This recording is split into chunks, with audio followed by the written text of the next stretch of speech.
His Eminence the Archbishop Nicholas Duncan Williams, the leader and general overseer of the Action Chapel International in Accra, Ghana, on Sunday, 6th July, preached a very beautiful sermon that got the congregation thinking.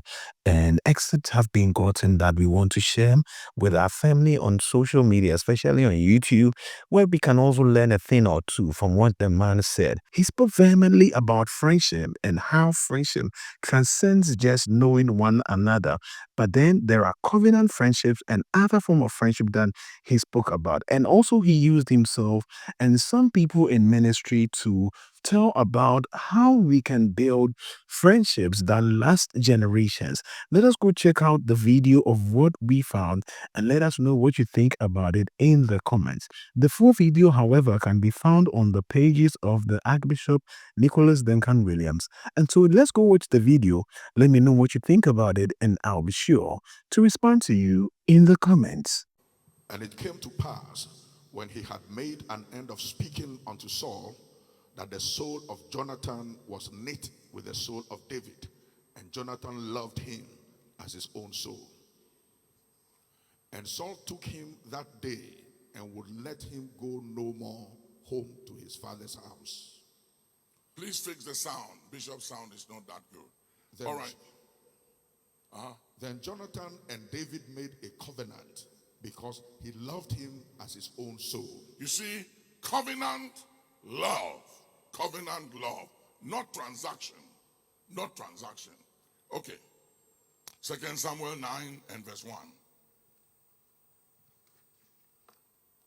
And David said, is there yet any that is left of the house of Saul, that I may show him kindness for Jonathan's sake? Everybody say relationship, the currency of the future. You see, watch this. This was Jonathan's son, Mephibosheth. His father had died. His grandfather had died. But the relationship his father established with David became a currency for the future. And David said, Jonathan is gone. Saul is gone. But I am indebted to the house of Jonathan. Is there anyone, for the sake of my relationship with Jonathan, that I could do something for? Have you established that kind of a relationship? Do you have a friend? Jesus had a relationship with one of his apostles or disciples called John. When everyone rejected him, he hung on the cross. Before he gave up his spirit and checked out, he looked to John and said, John, behold my mother. She's now your mother. And said to the mother, Mother, behold your son. You have no son anymore on earth. This is now your son. And that was enough for John. And John took care of Jesus' mother to the end. And as a matter of fact, he was the only apostle who was not murdered. And he had long life. He lasted than everybody. You know why he lasted than everybody? He was given a responsibility by God to take care of Jesus' mother. Longevity has a lot to do with one purpose and assignment. Don't forget that. But do you have anybody that you have a relationship with? And for the sake of that relationship, you can overlook things. Today's generation don't overlook. We don't forgive. We are in haste to cut people off. In haste to throw away relationship. In haste to react and to be bitter, to be offended.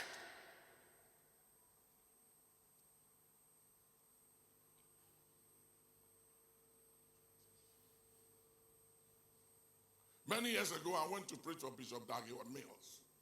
He had a small fellowship at Kolibu, at the Kolibu canteen. Small fellowship. and he asked me to come and preach for him. When I met Bishop Duncan, he was in Achimota from 4.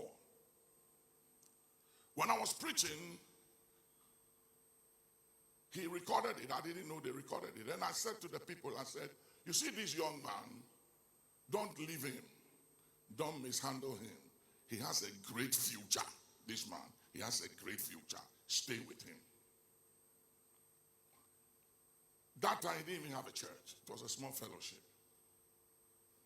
And the Lord said to me, stay with him. Stay with him. Protect your relationship.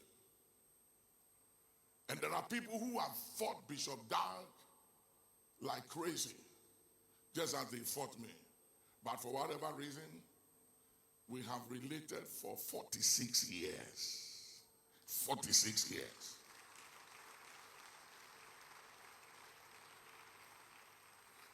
And when I see people trying to relate to him because he feels the blaster square, he's doing big things, I laugh. You know why I laugh? I laugh because I say, where were all these peoples then? If they didn't have the grace, they couldn't have had the capacity to maintain the relationship we've had all these years. You hear his own testimony online. It's no joke. 46 years. Oboda, how many years have I known you? You've been in this house. How many years? 44 years. 40. What?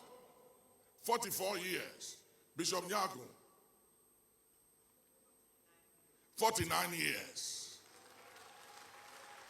Bishop Johnny. 35 years. Abigail. 41 years. Irene. 35 years. Jesse. 46 years. Jesse. She brought the husband, Bishop Anum, to church and got him born again.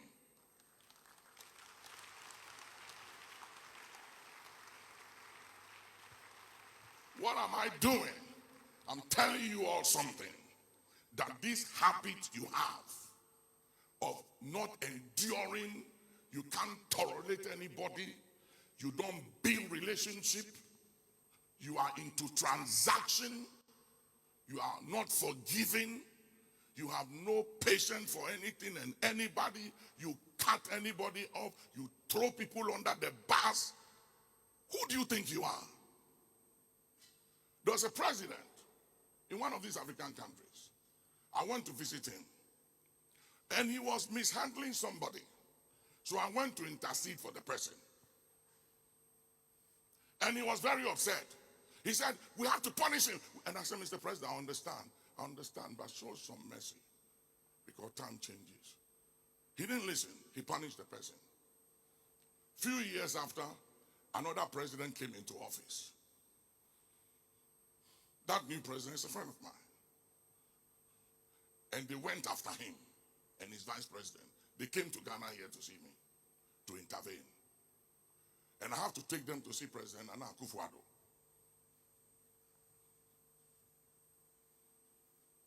I'm talking about a president. You, who are you?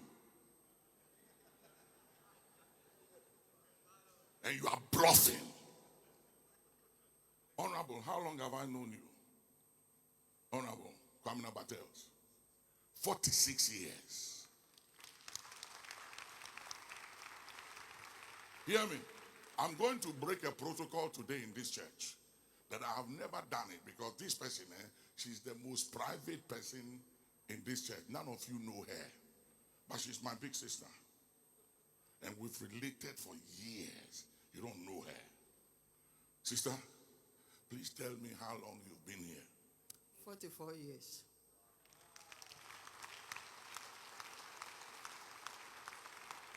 She's my big sister. All her children grow up in this church, but they are all with Bishop Dag. Me and Bishop Dag, we share sometimes. They are all with Bishop Dag. All of them in the Lord. This lady is no joke. She used to be a member of the PNDC. Are you hearing me? And not just that, ambassador to Holland, ambassador to another nation. This woman is no joke. 44 years she's been in this house. And we've related. She's my big sister. I call her sister. Why am I doing this? I want you to understand the message I'm preaching, that some of you are mortgaging and forfeiting your future because a day will come and you will need somebody. And because you didn't treat people right. The other day I met Asantehene at the airport, and my protocol came and said, oh, Nana is passing by. I was at the VIP. And I asked his protocol, is he coming in or he's going straight? And so he's going straight to the plane. And I said, as soon as his car gets there, let me know. And then when I was coming out, somebody said, he'll come out and greet you. I said, come out and greet you. I'm going to meet him. He doesn't have to come out and greet me. He's Otumfuo. Did you hear the name I gave him? Otumfuo. He's the king of my tribe. My father is Ashanti, and that is our king. So you treat him with respect and with dignity.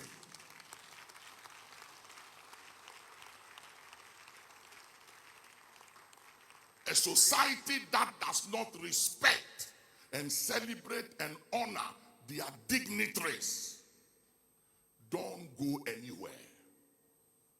And today we have a society that have no respect for dignitaries, no value for relationship.